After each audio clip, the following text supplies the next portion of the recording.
নমস্কাৰ, এই মুহূৰ্তত ছাত্ৰসকললৈ দিবলৈ আহিছোঁ ডাঙৰ আপডেট। অসম চৰকাৰে নতুনকৈ ঘোষণা কৰা মুখ্যমন্ত্ৰী নিযুত বাবু আঁচনিৰ আবেদন ফৰ্ম ইতিমধ্যে অসম চৰকাৰৰ ফালৰ পৰা প্ৰকাশ কৰিছে। যিসকল ছাত্ৰই এইখন আঁচনিত আবেদন কৰিব, সেইসকল ছাত্ৰই নিজৰ আবেদন ফৰ্মখন কেনেকৈ ফিল-আপ কৰিব লাগিব আপোনালোকক এইটো ভিডিঅ'ৰ মাজত জনাই দিম। অনুগ্ৰহ কৰি ভিডিঅ'টো স্কিপ নকৰি প্ৰথমৰ পৰা শেষলৈ চাই থাকিব। লগতে মোৰ চেনেলত নতুন হ'লে প্লিজ চেনেলটো ছাবস্ক্ৰাইব কৰি মোৰ লগত থাকিব আৰু ভিডিঅ'টো ভাল লাগিলে অনুগ্ৰহ কৰি শ্বেয়াৰ কৰি দিব। তো বলক ভিডিঅ'টো আৰম্ভ কৰি এতিয়া আমি বিস্তাৰিত জানি লওঁ যে ছাত্ৰসকলে বাবু আঁচনিত আবেদন কৰাৰ বাবে কেনেকৈ ফৰ্ম ফিল-আপ কৰিব লাগিব। তো আপোনালোকে মোবাইল স্ক্ৰীনত চাব পাৰিছে, চৰকাৰৰ ফালৰ পৰা বাবু আঁচনিলৈ এনেকৈ এখন ফৰ্ম প্ৰকাশ কৰিছে। তো যিসকল BA BSc BComত পঢ়ি আছে সেইসকল ছাত্ৰই এইখন ফৰ্ম ফিল-আপ কৰিব পাৰিব।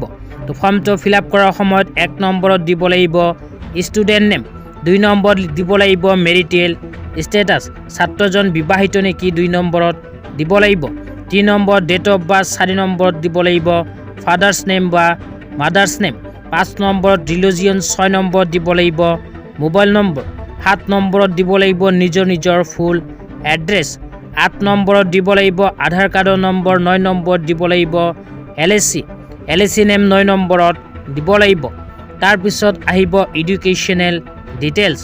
এডুকেশ্যনেল ডিটেইলছত শেহতীয়াভাৱে কোনটো স্কুল বা কলেজৰ পৰা লাষ্ট এক্সামিনেশ্যন পাছ কৰিছে সেই স্কুল বা ইনষ্টিটিউশ্যনৰ নামটো লিখিব লাগিব।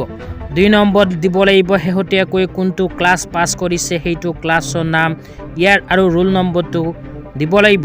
3 নম্বৰত দিব লাগিব বৰ্তমানে যোনটো স্কুল বা কলেজত পঢ়ি আছে সেই স্কুলৰ নাম। 4 নম্বৰত ইউনিভাৰ্চিটি নেম, 5 নম্বৰত দিব লাগিব সমাৰ্থৰ এনৰলমেণ্ট নাম্বাৰ। তাৰপিছত আহিব বেংক ডিটেইলছ। বেংক ডিটেইলছত 1 নম্বৰত দিব লাগিব বেংক একাউণ্ট নাম্বাৰ, 2 নম্বৰত দিব লাগিব IFSC কোড, 3 নম্বৰত দিব লাগিব বেংক একাউণ্ট হোল্ডাৰ নেম, 4 নম্বৰত দিব লাগিব বেংকৰ নাম আৰু ব্ৰাঞ্চৰ নাম। তো এইখিনি লিখাৰ লগে লগে ফাইনেলি ফৰ্মখন ফিল-আপ কৰা হৈ যাব। ফৰ্মটো ফিল-আপ কৰাৰ পিছত তলত আপোনালোকে ৰাইট ছাইডে লিখা চাব পাৰিব ছিগনেচাৰ অফ দ্য ষ্টুডেণ্ট। তো ইয়াতে ছাত্ৰজনৰ ছিগনেচাৰ কৰিব লাগিব, মাজত গাৰ্জিয়ানে ছিগনেচাৰ কৰিব লাগিব, লেফ্ট ছাইডত কৰিব লাগিব স্কুল বা কলেজৰ প্ৰিন্সিপালৰ ছিগনেচাৰ। তো এইখিনি কৰি ফৰ্মটো ফিল-আপ কৰি জমা দিলেই